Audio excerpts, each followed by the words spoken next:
இயேசு கிறிஸ்துவின் இனிதான நாமத்தினாலே உங்கள் யாவரையும் இந்த ரெஹபத் நேரத்திற்கு வரவேற்பதில் நாங்கள் மிக்க மகிழ்ச்சி அடைகிறோம். விசேஷமாக இந்த ஜாய் டிவி வழியாக இந்த செய்தியை பார்த்து கொண்டிருக்கிற உங்கள் யாவரையும் கர்த்தர் ஆசீர்வதிப்பாராக.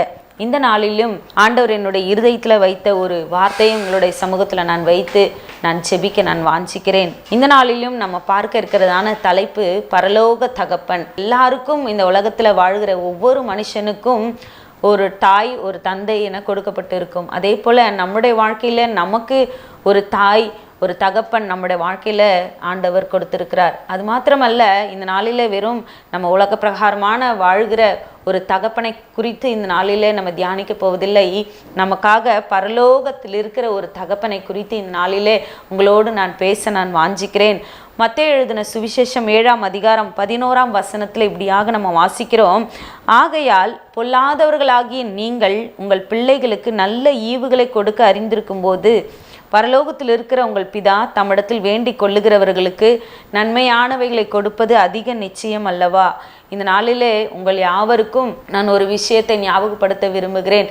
நமக்கு என்னதான் நம்முடைய உலக பிரகாரமாக கொடுக்கப்பட்ட தகப்பன் தாய் நமக்கு ஒரு கட்டத்தில் எல்லா விஷயத்திலும் நமக்கு உதவி செய்வாங்க. ஆனால் ஒரு கட்டம் வரும்போது அவர்களால் எந்த ஒரு விஷயத்தையும் நமக்காக செய்து முடிக்க முடியாதபடி அவர்கள் கஷ்டப்பட்டு கொண்டு இருப்பார்கள்.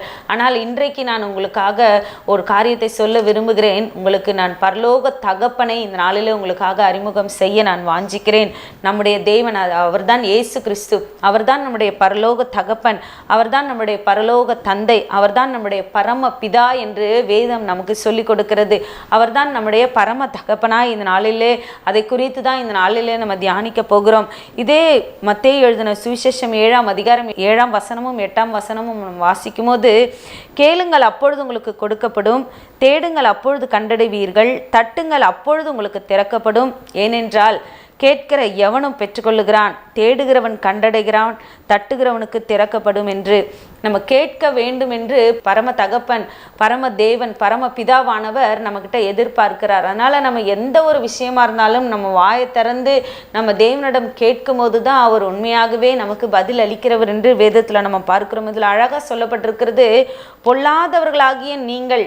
இந்த பொல்லாதவர்கள் என்று சொல்லும் போது இந்த உலக பிரகாரமாக வாழுகிற ஒவ்வொரு தாயை குறித்தும் தந்தையை குறித்தும் சொல்லப்பட்டிருக்கிறது. அப்படியாப்பட்ட பொல்லாதவர்களாகிய நீங்கள் உங்கள் பிள்ளைகளுக்கு நல்ல ஈவுகளை கொடுக்க அறிந்திருக்கும் போது பரலோகத்தில் இருக்கிற உங்கள் பிதா தம்மிடத்தில் வேண்டிக் கொள்ளுகிறவர்களுக்கு நன்மையானவைகளை கொடுப்பது அதிக நிச்சயம் அல்லவா? அதனால நான் இன்னைக்கு சொல்ல உங்களுக்கு விரும்புகிறேன், பரலோகத்தில் இருக்கிற உங்கள் பிதா தம்மிடத்தில் வேண்டிக் கொள்ளுகிறவர்களுக்கு நம்ம அவர்கிட்ட வேண்டிக் கொள்ளும் போது, நம்ம அவர்கிட்ட கேட்கும் போது, கேட்கிறவன் எவனும் பெற்றுக்கொள்ளுகிறான் என்று நம்ம வேதத்தில் வாசிக்கிறோம். நம்ம கேட்கும் போது கொடுக்கப்படும் என்று சொல்லப்பட்டிருக்கிறதுனால நம்ம என்ன விஷயமா இருந்தாலும், என்ன ஜெப குறிப்பாக இருந்தாலும், என்ன நம்மளோட வாழ்க்கைக்கு வேண்டும் என்றாலும், இந்த உலக பிரகாரமான வாழ்க்கையில் எத்தனையோ விஷயங்களிலே நமக்கு நிறைய காரியங்கள் தேவைப்படுகிறதா இருக்கிறது.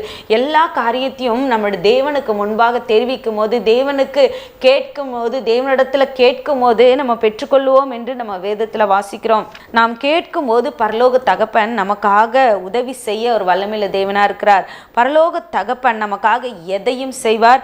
நமக்காக எல்லாவற்றையும் ஆண்டவர் செய்து முடிப்பார். அவர் ஏற்கனவே நமக்காக சிலுவையில் ஏற்கனவே எல்லாவற்றையும் ஆண்டவர் செய்து முடித்து விட்டார். இந்த நாளில் பரலோக தகப்பனுடைய குணாதிசயங்கள், ஒரு 4 குணாதிசயங்களை தான் இன்றைக்கு நம்ம பார்த்து நம்ம தியானிக்க போகிறோம். இதிலிருந்து எப்படி இந்த பரலோக தகப்பனை நம்ம பற்றி தெரிந்து கொள்ள போகிறோம். அவர் எப்படியெல்லாம் நம்மளுடைய வாழ்க்கையில உதவி செய்வார், எப்படியெல்லாம் நம்மளுடைய வாழ்க்கையில இறங்குவார், எப்படியெல்லாம் நமக்கு உதவி செய்து நம்மளை பிரச்சனையிலிருந்து நம்மளுடைய கேட்கிற காரியங்களிலிருந்து எப்படி நமக்கு ஆண்டவர் ஒரு விடுதலை கொடுப்பார் என்பதை தான் இந்த நாளில் நம்ம தியானிக்க இருக்கிறோம்.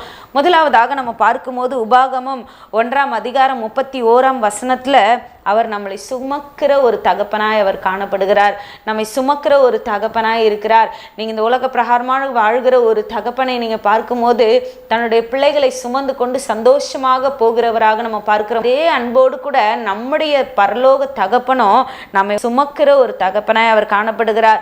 அதே அதிகாரம் 1ஆம் அதிகாரம் 31ஆவது வசனத்தில் நம்ம பார்க்கிறோம், ஒரு மனிதன் தன் பிள்ளையை சுமந்து கொண்டு போவது போல நீங்கள் இவ்விடத்திற்கு வருகிற வரைக்கும் நடந்து வந்த வழிகள் எல்லாவற்றிலும் உங்கள் தேவனாகிய கர்த்தர் உங்களை சுமந்து கொண்டு வந்ததை கண்டீர்களே என்று சொல்லி நம்ம பார்க்கிறோம். உண்மையாகவே நீங்களும் நானும் இந்த உலகத்தில் வெளிப்பட்ட நாள் முதல் இம்மட்டுமாய் நம்மளை சுமந்து கொண்டு வருகிறவர் நம்மளுடைய பரலோக தகப்பன் தான். நம்ம உலக பிரகாரமான தாய் தந்தை நம்மளை சுமந்து கொண்டு வந்தாலும் நம்ம மேல ஒரு நோக்கம் வைத்து, நம்ம மேல ஒரு சித்தம் வைத்து இந்த பரலோக தேவன் நம்மளை சுமந்து கொண்டு வருகிறார். உண்மையாகவே நம்முடைய வாழ்க்கையில வருகிற கஷ்டங்கள், பாடுகள், உபத்திரவங்கள் எல்லாம் நம்ம கடந்து வரும்போது எப்படி இந்த பாடுகளை நான் கடந்து வந்தேன், எப்படி இந்த பிரச்சனைகளை எல்லாம் நான் சமாளித்து கொண்டு வந்தேன் என்று சொல்லி நீங்க ஒருவேளை யோசித்து பார்க்கலாம். ஆனால் உண்மையாகவே பரலோக தகப்பன் தான் உங்களுடைய எல்லா பிரச்சனைகளிலிருந்தும் நீங்க அந்த கஷ்டத்தில் அப்படியே முழுகி விடக்கூடாது என்று சொல்லி அழகா உங்களை சுமந்து கொண்டு வந்திருப்பதை நீங்கள் கண்டிருப்பீர்கள். யாத்திராகமம் 19ஆம் அதிகாரம் 4வது வசனத்துல நம்ம வாசிக்கிறோம், நான் எகிப்தியருக்கு செய்ததையும் நான் உங்களை கழுகுகளுடைய செட்டைகளின் மேல் சுமந்து உங்களை என் அண்டையில் சேர்த்து கொண்டதையும் நீங்கள் கண்டிருக்கிறீர்களே என்று சொல்லி நம்ம பார்க்கிறோம். ஆண்டவர் பாருங்க நம்மளை எப்படியெல்லாம் சுமக்கிறார் என்று சொல்லி. நம்மளை கழுகு எப்படி தன்னுடைய செட்டைகளின் கீழே தன்னுடைய குஞ்சுகளை எப்படி வைத்து சுமந்து கொண்டு செல்லுமோ அதே போல தேவன் நம்மை சுமந்து கொண்டு செல்லுகிறார் என்று சொல்லி நம்ம பார்க்கிறோம். அது மாத்திரமல்ல, உபாகமம் 32ஆம் அதிகாரம் 11வது வசனத்துல நம்ம பார்க்கிறோம், கழுகு தன் கூட்டை கலைத்து தன் குஞ்சுகளின் மேல் அசைவாடி தன் செட்டைகளை விரித்து அவைகளை எடுத்து அவைகளை தன் செட்டைகளின் மேல் சுமந்து கொண்டு போகிறது போல அப்படின்னு சொல்லி நம்ம பார்க்கிறோம். சுமந்து கொண்டு போகிறது போல கர்த்தரும் நம்மளை சுமந்து கொள்கிறார். என்றால் நம்முடைய பரம தகப்பன் நம்ம மீது அன்பு வைத்திருக்கிறவர், நம்ம மேல் கரிசனையாய் இருக்கிற தேவன், நம்மை சுமக்கிற ஒரு தேவனாய், சுமக்கிற ஒரு தகப்பனாய், எப்படி கழுகு தன்னுடைய குஞ்சுகளை சுமந்து செல்லுகிறதோ அதே போல தேவன் நம்மளை சுமந்து செல்லுகிற ஒரு தகப்பனாய் அவர் இருக்கிறார். அதுதான் முதல் குணாதிசயம். பரலோக தகப்பனின் முதல் குணாதிசயம் நம்மை சுமக்கிற ஒரு தகப்பனாய் இருக்கிறார். ஒருவேளை இன்னைக்கு நீங்க நினைக்கலாம், என்னோட கடன் பிரச்சனை இவ்வளோ என்னை அழுத்தி கொண்டிருக்கிறது, பாரமான ஒரு பிரச்சனை, பாரமான ஒரு இருதயம், எனக்கு இப்படியா என்னோட பிரச்சனையில நான் சிக்கி கொண்டு தவித்து கொண்டிருக்கிறேன்னு, என்னுடைய பிரச்சனையை சுமப்பதற்கு யாருமே இல்லை என்று சொல்லி நீங்க ஒருவேளை கலங்கி கொண்டிருக்கலாம். இல்லை, கடன் பாரங்களை உங்களை அழுத்தி கொண்டு இருப்பதனால நீங்க ஒருவேளை நினைக்கலாம், என்னுடைய தகப்பன் எனக்கு இப்படிப்பட்டதான இந்த கடன் பாரத்திலிருந்து எனக்கு ஒரு விடுதலை கொடுத்தாலும் நல்லா இருக்கும் என்று சொல்லி நீங்க நினைக்கலாம். அவர்களை காட்டிலும் பரலோக தேவன் அவர் பெரியவரா இருக்கிறார். பரலோக தந்தை அவர் பெரியவரா இருக்கிறார். நிச்சயமாகவே உங்களை சுமந்து கொண்டு செல்ல அவர் வல்லமையுள்ள தேவனா இருக்கிறார். அது மாத்திரமல்ல, நீங்க ஒருவேளை கடன் பிரச்சனையில மாட்டிக்கொண்டு கஷ்டப்பட்டு இந்த கடன் பிரச்சனையிலிருந்து யார் என்னை விடுவிப்பார், யார் என்னை சுமந்து செல்வார் என்று சொல்லி நீங்க கவலையோடு கூட இருப்பீர்கள் என்றால் ஆண்டவர் உங்களை பார்த்து சொல்லுகிறார், இந்த கடன் பிரச்சனையெல்லாம் மாற்றி இந்த கடன் பிரச்சனையிலிருந்து உங்களை தூக்கி சுமக்க அவர் வல்லமையுள்ள ஒரு தகப்பனாய் அவர் இருக்கிறார் என்பதை நான் உங்களுக்கு தெரியப்படுத்துகிறேன். நம்முடைய பாரங்களை அவர் சுமப்பார், நம்முடைய வேதனைகளை அவர் சுமந்து தீர்க்கிற தேவனாய் அவர் இருக்கிறார். ஏற்கனவே நம்முடைய எல்லா பாடுகள், உபத்திரங்கள் எல்லாவற்றையும் அவர் சிலுவையிலே சுமந்து தீர்த்து விட்டார் என்று நம்ம வேதத்துல வாசிக்கிற வண்ணமாக உண்மையாகவே முதலாவதாக நம்மை சுமக்கிற ஒரு தகப்பனாய் அவர் இருக்கிறார். அதுதான் பரலோக தகப்பனுடைய முதல் குணாதிசயம், நம்மை சுமக்கிற ஒரு தகப்பனாய் அவர் இருக்கிறார். இரண்டாவதாக நமக்கு இறங்குகிற ஒரு தகப்பனாய் அவர் இருக்கிறார். சங்கீதம் 103ஆம் சங்கீதம் 13வது வசனத்துல நம்ம வாசிக்கும் போது, தகப்பன் தன் பிள்ளைகளுக்கு இறங்குகிறது போல கர்த்தர் தமக்கு பயந்தவர்களுக்கு இறங்குகிறார் என்று வேதத்துல நம்ம பார்க்கிறோம். அப்போ அவர் இரக்கமுள்ள ஒரு தேவனாய் இருக்கிறபடியால், இரக்கமுள்ள ஒரு தகப்பனாய் இருக்கிறபடியினால் நமக்கு உண்மையாகவே அவர் பரலோக தகப்பனாய் இறங்குகிற ஒரு தகப்பனாய் அவர் காணப்படுகிறார். சங்கீதம் 145:19 வாசிக்கும் போது, அவர் தமக்கு பயந்தவர்களுடைய விருப்பத்தின்படி செய்து அவர்கள் கூப்பிடுதலை கேட்டு அவர்களை ரட்சிக்கிறார் என்று பார்க்கிறோம். ஒரு தகப்பனுக்கு எந்த பிள்ளை பயந்து, எந்த பிள்ளை ஒழுக்கமா இருக்கிறதோ அந்த பிள்ளைக்கு எந்த விஷயமா இருந்தாலும் இறங்குகிற ஒரு தகப்பன்னா ஒரு நல்ல தகப்பன். அதே போல நம்ம யாரெல்லாம் அவருக்கு பிரியமுள்ள பிள்ளைகளாய், அவருக்கு பயந்த பிள்ளைகளாய் நம்ம காணப்படுகிறோமோ, யாரெல்லாம் பாவத்தை விட்டு விலகி கர்த்தருக்கு பிரியமான வாழ்க்கை வாழுகிற பிள்ளைகளாய் நம்ம வாழுகிறோமோ, அவர்களுடைய விருப்பத்தின்படி ஆண்டவர் செய்கிறவரா இருக்கிறார். ஒருவேளை நீங்க எதிர்பார்க்கிற காரியத்துல அற்புதம் ஒருவேளை நடக்காம தாமதமாகி கொண்டே இருக்கலாம். ஆனா கர்த்தர் உண்மையாகவே அவருக்கு பயந்தவர்களுடைய விருப்பத்தின் சித்தத்தின்படி செய்து அவர்களுடைய கூப்பிடுதலை கேட்டு அவர்களை ரட்சிக்கிறார் என்று நம்ம வேதத்தில் வாசிக்கிறோம். உண்மையாகவே நீங்க கர்த்தருக்கு பயப்படுவீர்கள் என்றால், கர்த்தருக்கு பயந்து உங்களோட வழிகளிலே நடப்பீர்கள் என்றால், கர்த்தருக்கு பயந்து உங்களோட பிள்ளைகளை போதித்து நடத்துவீர்கள் என்றால், உண்மையாகவே நமக்கு இறங்குகிற ஒரு தகப்பனாய் அவர் இருக்கிறார். ஹல்லேலூயா. அதே போல உபாகமம் 13:18 வசனத்துல நம்ம வாசிக்கும் போது, கர்த்தர் தமது கோபத்தின் உக்கிரத்தை விட்டு திரும்பி உனக்கு தயை செய்து உனக்கு இறங்கி அவர் உன் பிதாக்களுக்கு ஆணையிட்டபடி உன்னை விருத்தி அடைய பண்ணுவார். கர்த்தர் தமது கோபத்தின் உக்கிரத்தை விட்டு திரும்பி, ஒருவேளை நம்ம கர்த்தருக்கு பிரியமில்லாதபடி கர்த்தரை விட்டு தூரமாய் போன ஒரு நபர்களாய் நம்ம காணப்படலாம். ஆனா ஆண்டவர் அந்த கோபத்தையே மனசுக்குள்ள வச்சுக்கிட்டு அப்படியே அவர் இருக்கிறவர் அல்ல.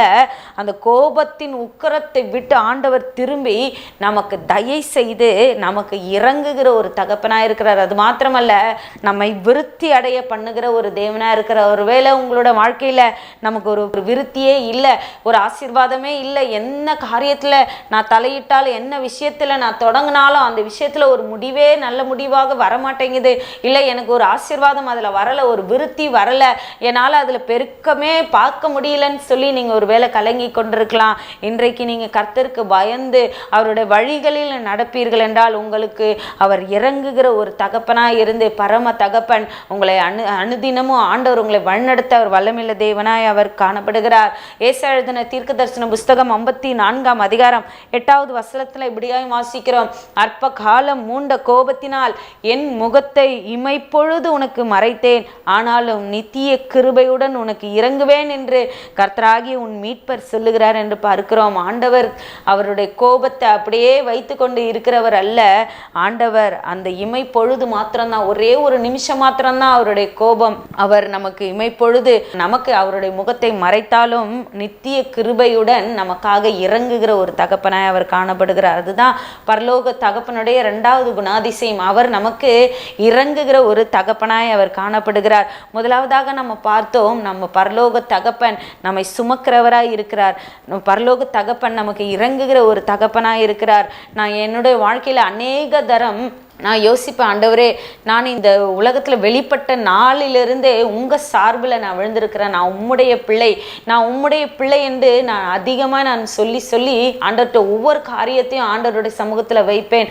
உண்மையாகவே என்னென்ன விஷயங்கள் என்னுடைய உலக பிரகாரமான தகப்பன் என்னை குறித்த நினைவுகளை காட்டிலும் உண்மையாகவே பரம தகப்பனுடைய நினைவுகள் தான் பெருசாக இருந்தது. அவருடைய சித்தத்தின்படியாக தான் ஆண்டவர் இம்மட்டுமா என்னை நடத்தி கொண்டு வந்திருக்கிறார். உண்மையாகவே எந்தெந்த சூழ்நிலையில நான் பரலோக தகப்பனை நோக்கி கூப்பிடுகிறேனோ, எந்தெந்த நெருக்கத்தில் நான் பரலோக தகப்பனை நோக்கி கூப்பிடுகிறேனோ, அந்த இடத்துல ஆண்டவர் இறங்கி எனக்கு அதிகமான அதிசயங்களை அற்புதங்களை செய்திருக்கிறார் என்பதை நான் இந்த நாளிலே உங்களுக்கு நான் சொல்லிக்கொள்ள நான் ஆசைப்படுகிறேன். ஏனென்றால் நம்ம ஒவ்வொருவரையுமே ஆண்டவர் இந்த உலகத்தில் படைத்ததற்கு ஒரு நோக்கம் உண்டு. நம்மளை ஒவ்வொருவரை குறித்து ஆண்டவர் ஒரு நோக்கத்தை வைத்திருக்கிறார். அந்த நோக்கத்திற்கு நம்ம நேராய் போகும்போது, அவருடைய பிள்ளைகளாய் நம்ம ஜீவிக்கும் போது, அவருக்கு பயப்படுகிறவர்களாய் நம்ம ஜீவிக்கும் போது பரலோக தகப்பன் நமக்கு இறங்குகிறவராக இருக்கிறார். முதல்ல நம்ம பார்த்தோம், நம்மை சுமக்கிற ஒரு தகப்பனாய் அவர் இருக்கிறார். 2வதாக நமக்கு இறங்குகிற ஒரு தகப்பனாய் இருக்கிறார். 3வதாக நம்மை மன்னிக்கிற ஒரு தகப்பனாய் அந்த பரலோக தகப்பன் இருக்கிறார். லூக்கா எழுதின சுவிசேஷம் 15:20 வசனத்துல நம்ம வாசிக்கும் போது, இளைய குமாரன் என்று இந்த கெட்ட குமாரன் அப்படின்ற ஒரு சம்பவம் நம்ம எல்லாருக்குமே தெரிந்த ஒன்று. இந்த லூக்கா எழுதின சுவிசேஷம் 15:20 வசனத்தில் நம்ம பார்க்கும்போது, அவன் எழுந்து புறப்பட்டு தன் தகப்பனிடத்தில் வந்தான். அவன் தூரத்தில் வரும்போதே அவனுடைய தகப்பன் அவனை கண்டு மனதுருகி ஓடி அவன் கழுத்தை கட்டி கொண்டு அவனை முத்தம் செய்தான். தன்னுடைய ஆசைகளையெல்லாம் பிரித்து கொண்டு உலக பிரகாரமாக வாழணும், தன்னுடைய இஷ்டத்தின்படி தன்னுடைய மனம் போன போக்கிலே வாழணும் அப்படின்னு சொல்லி தன்னுடைய தந்தை கிட்ட இருந்து அவனுடைய சொத்தையெல்லாம் பிரித்து வாங்கி கொண்டு போய் தன்னுடைய இச்சையின்படியே அவன் வாழ்ந்து எல்லாவற்றையும் இழந்தவனாய் ஒரு நாள் திரும்ப வருகிறான்.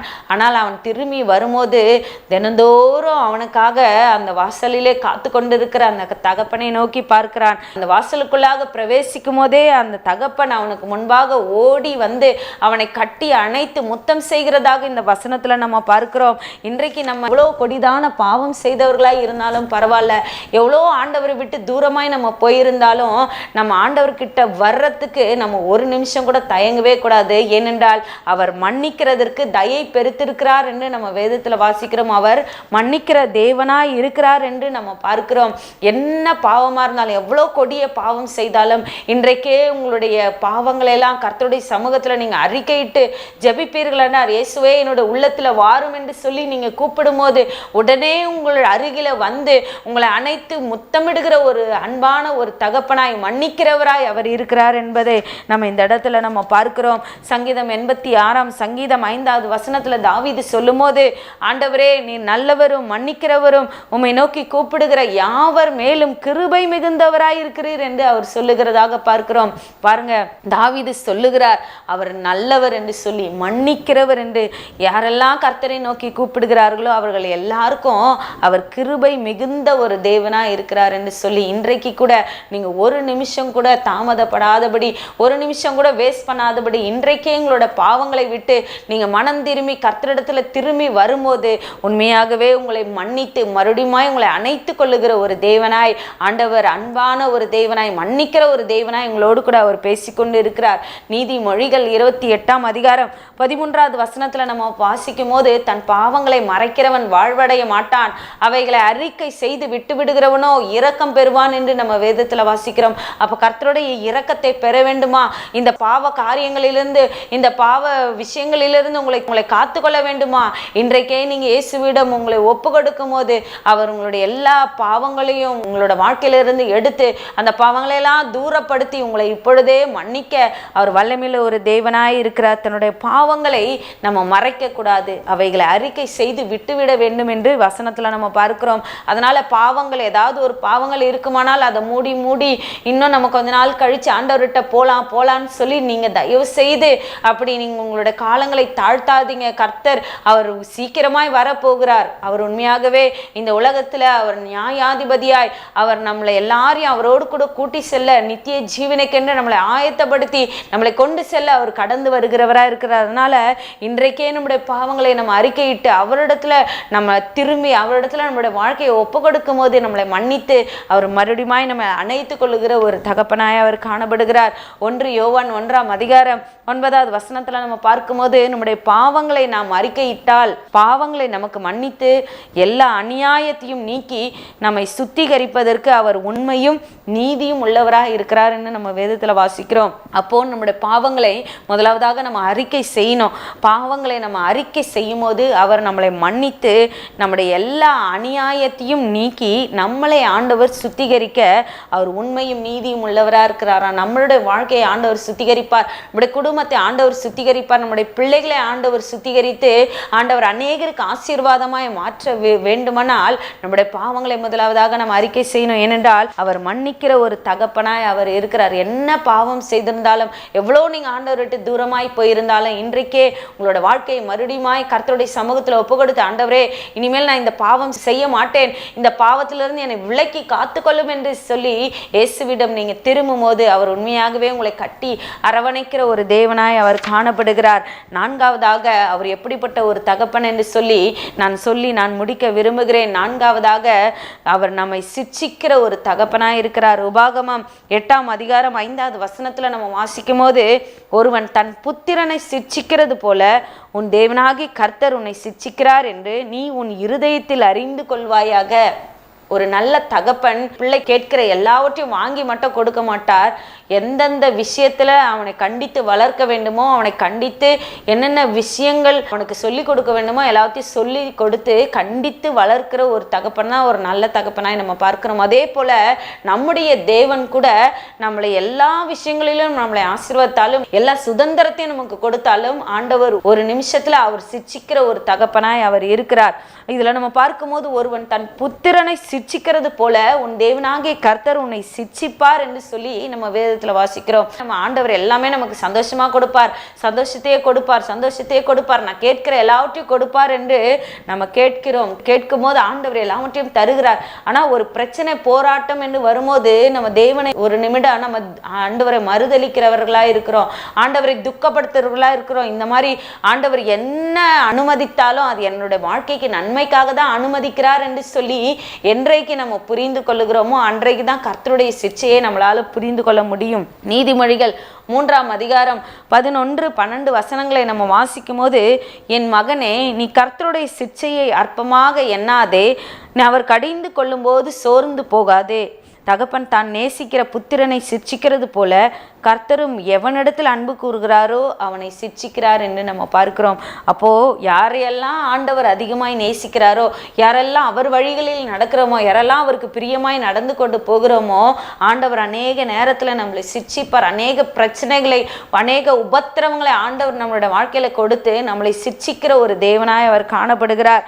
வெளிப்படுத்தின விசேஷம் 3ஆம் அதிகாரம் 19வது வசனத்துல வாசிக்கும் போது, நான் நேசிக்கிறவர்கள் எவர்களோ அவர்களை கடிந்து கொண்டு சிட்சிக்கிறேன், ஆகையால் நீ ஜாக்கிரதையாய் இருந்து மனம் திரும்பு என்று சொல்லி நம்ம பார்க்கிறோம். அப்ப 4ஆவதாக ஆண்டவர் நம்மளை வெறும் ஆசீர்வதிக்கிறவர் மாத்திரமல்ல, நமக்கு இறங்குகிறவர் மாத்திரமல்ல, நமக்கு மன்னிக்கிறவர் மாத்திரமல்ல, நம்மை சுமக்கிறவர் மாத்திரமல்ல, நம்மளை சிட்சிக்கிறவராகவும் ஆண்டவர் இருக்கிறார். அப்போ அவர் சிட்சிக்கும் போது அவருடைய சிட்சையை நம்ம அற்பமாக எண்ணக்கூடாது. அவர் சிட்சிக்கும் போது சோர்ந்து போயிடக்கூடாது. என்னடா பிரச்சனை, போராட்டம் நம்மளை அழுத்தி கொண்டு வந்திருக்கிறது என்று சொல்லி நம்ம சோர்ந்து போய்விடாதபடி, ஆண்டவர் இதுலயும் எனக்கு ஒரு நன்மையான காரியத்தை கற்றுக் கொடுப்பார், இதுல இருந்தும் ஆண்டவர் என்னை வெளியில கொண்டு வருவார், இதுல இருந்தும் எனக்கு நிறைய விஷயங்கள் ஆண்டவர் சொல்லி கொடுப்பார் என்று சொல்லி நம்ம கர்த்தருடைய சிற்சையை நம்ம அழகா புரிந்து கொண்டு நம்ம நடந்து கொள்வோம் என்றால், கர்த்தர் உண்மையாகவே பரலோக தகப்பனாய் நமக்கு இருந்து எல்லாவற்றையும் நமக்காக அழகாய் செய்து முடிக்க அவர் வல்லமையுள்ள தேவனாய் அவர் காணப்படுகிறார். இந்த நாளிலே பரலோக தகப்பனுடைய 4 குணாதிசயங்களை குறித்து நம்ம பார்த்தோம். முதல்ல நம்மை சுமக்கிற ஒரு தகப்பனாய் ஆண்டவர் இருக்கிறார், நமக்கு இறங்குகிற ஒரு தகப்பனாய் இருக்கிறார், நம்மை மன்னிக்கிற ஒரு தகப்பனாய் இருக்கிறார், நம்மை சிட்சிக்கிற ஒரு தகப்பனாய் இருக்கிறார்.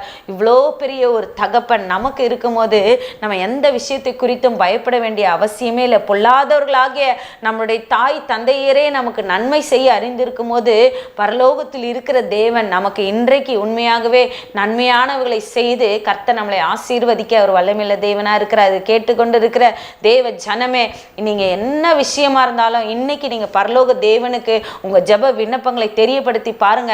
நீர்தான் என்னை படைத்தவர், நீர்தான் என்னை உருவாக்கினவர், தாயின் கருவில இருக்கும் போதே என்னை தெரிந்து கொண்ட தேவன், நீங்க எனக்கு எல்லாவற்றையும் எனக்கு செய்யுங்க, இந்த கடன் பிரச்சனையிலிருந்து எனக்கு ஒரு விடுதலை கொடுங்க, எனக்கு நல்ல ஒரு திருமண காரியத்தை ஏற்படுத்தி கொடுங்க, எனக்கு நல்ல ஒரு தொழிலை தொடங்குவதற்கு எனக்கு தேவையான பணத்தை கொடுங்கன்னு சொல்லி நீங்க கர்த்தருடைய சமூகத்துல நீங்க கேட்கும் போது, என்ன விஷயமா இருந்தாலும், ஒருவேளை நீங்க ஞானத்தை கேட்கலாம், இல்ல நல்ல ஒரு வாழ்க்கையை நீங்க கேட்கலாம், இல்ல ஒரு சமாதானத்தை கேட்கலாம், இல்ல ஒரு சந்தோஷத்தை கேட்கலாம், எது வேண்டுமானாலும் பரலோக தகப்பனிடத்துல நீங்க கேட்டு பாருங்க. பரலோக தகப்பன் உங்களுக்கு எல்லாவற்றையும் உங்களுக்கு செய்து உங்களை அதிசயமாய் ஆச்சரியமாய் வழிநடத்த அவர் வல்லமையுள்ள தேவனாய் அவர் காணப்படுகிறார். நம்ம இருக்கிற இடங்களிலே தலைகளை தாழ்த்தி கண்களை மூடி பரலோக தகப்பனை நம்ம நோக்கி நம்ம பார்ப்போம். அவர் உண்மையாகவே இந்த வேளையில நீங்க யாரெல்லாம் இந்த தொலைக்காட்சிக்கு முன்பதாக இருந்து நீங்க பார்த்து கொண்டு இருக்கிறீங்களோ எனக்கு தெரியாது, என்னென்ன உலக பிரகாரமான தேவைகளோடு கூட நீங்க இருக்கிறீர்களோ எனக்கு தெரியாது. ஆனா பரலோகத்தில் இருக்கிற தேவன், உங்களை படைத்தவர், உங்களை உருவாக்கினவர், தாயின் கருவிலை உருவாக்கும் முன்னமே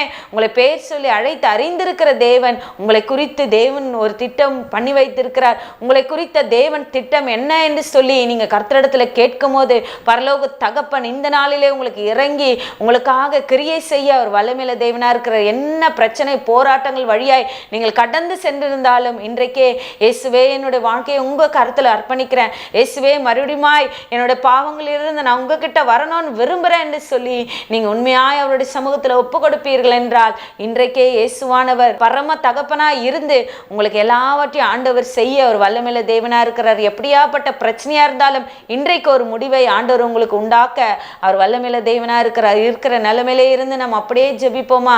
எங்களை அதிகமாய் நேசித்து வழிநடத்தி வருகிற பரலோக பிதாவே, ஆசீர்வதிக்கப்படுதான இந்த நல்ல வேலைக்காயும் நாங்கள் நன்றியோடு ஸ்தோத்திரிக்கிறோம் அப்பா.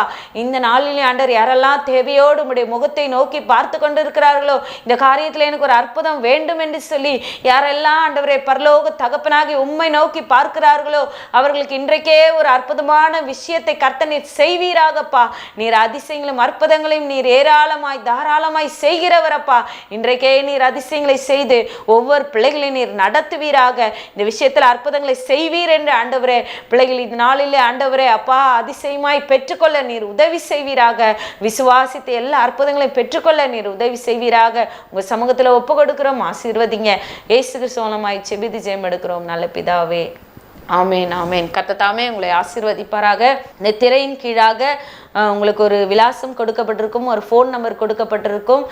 நாங்கள் வியாசர்பாடியில் சபையை நடத்தி கொண்டு வருகிறோம். யாருக்காவது புதிய சபைக்கு போகணும் அப்படின்ற விருப்பம் இருக்குமானால் நீங்கள் இந்த நம்பரை தொடர்பு கொண்டு, இல்லை இந்த அட்ரஸ்க்கு நீங்கள் வந்தீங்கன்னா சண்டே சர்வீஸ் 8:30க்கு ஒவ்வொரு சண்டேவும் இருக்கும். நீங்கள் ஒருவேளை எந்த சபைக்காகவாவது போகாமல் இருப்பீர்கள் என்றால் நீங்கள் எங்களுடைய சபைக்கு வரும்படி உங்களை நாங்கள் அன்போடு கூட அழைக்கிறோம். அது மாத்திரமல்ல, உங்கள் ஜெப விண்ணப்பங்கள், ஜெப ஆலோசனைகளுக்கு இந்த நம்பர் தொடர்பு கொள்ளும் போது உங்களுக்காக தேவையான ஜெபத்தையும் தேவையான ஆலோசனைகளையும் வழங்க நாங்கள் எப்பொழுதும் ஆயத்தமாக இருக்கிறோம். கர்த்தர் தாமே உங்களை ஆசீர்வதிப்பாராக. ஆமென்.